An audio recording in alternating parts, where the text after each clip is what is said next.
হরে Krishna everyone, কেমন আছে সবাই? আশা করছি সবাই খুব ভালো আছো। আমি তো ভীষণ ভালো আছি। তো এখানে দেখতেই পাচ্ছ আমি রেডি হয়ে গেছি, আর এখন 9টা মতো বাজে। আমরা বেরিয়ে যাব শিয়ালদা স্টেশনের উদ্দেশ্যে। আর এই দেখো কিছুক্ষণ আগেই মা এলো কাটোয়া থেকে, কারণ আমি চলে যাচ্ছি, যেহেতু ভক্তির পরীক্ষা আছে তাই মা আর ভক্তি এখানে থাকবে 2 দিন, তারপর ওরাও বাড়ি চলে যাবে।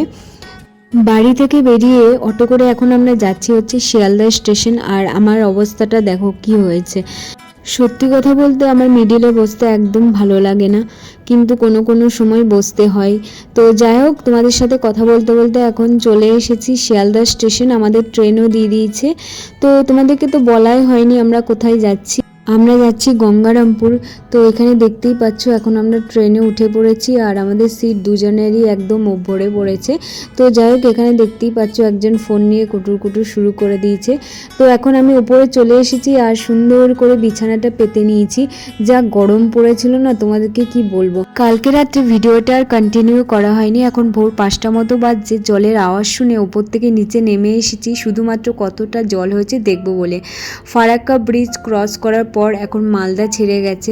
চারিদিকে শুধু সবুজ আর সবুজ, দেখতেও বেশ সুন্দর লাগছিল। আর আকাশটা মেঘ করে আছে, আরো সুন্দর লাগছে দেখতে।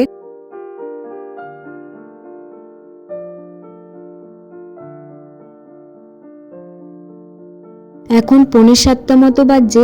উপর থেকে সব জিনিস নামিয়ে নিয়ে নিচে বসে আছি, কখন নামবো। এই বাচ্চাটাকে দেখো, ওর মা বাবা ঘুমাচ্ছিল, সে ভোর 5টা থেকে উঠে বসেই আছে জানালার দিকে তাকিয়ে। তো আমি একটু কথা বলার চেষ্টা করছিলাম আর ও ভাব নিচ্ছিল।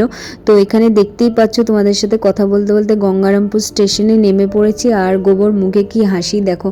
তো স্টেশন থেকে বেরিয়ে টোটো করে এখন আমরা যাচ্ছি শ্বশুরবাড়ির উদ্দেশ্যে। স্টেশন থেকে বেরিয়ে যে টোটো করে যাওয়ার রাস্তাটা না খুবই বাজে, তার মধ্যে কালকে রাতে বৃষ্টি হয়েছে, আরও অবস্থা খারাপ, জায়গায় জায়গায় জল জমে আছে। তো স্টেশনের ওখান থেকে বেরিয়ে এখন আমরা টোটো করে যাচ্ছি হচ্ছে গোবর বাড়িতে। আর এটা হচ্ছে চৌরাস্তা মোড়। যারা গঙ্গারামপুর থেকে আমার ভিডিও দেখছো তারা নিশ্চয়ই চিনবে।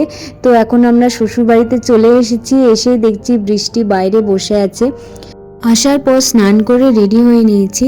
আর রান্না করার আগে বিস্কিট আর একটু কলা খেয়ে নিলাম। তো দুপুরে রান্নাবান্নাও হয়ে গেছে, যার ভিডিও তোমাদের সাথে শেয়ার করতে পারিনি। আর এখন প্রসাদ পাওয়ার জন্য বসেছি। তো চলো আজকের মতো এতটুকুই। হরে কৃষ্ণা।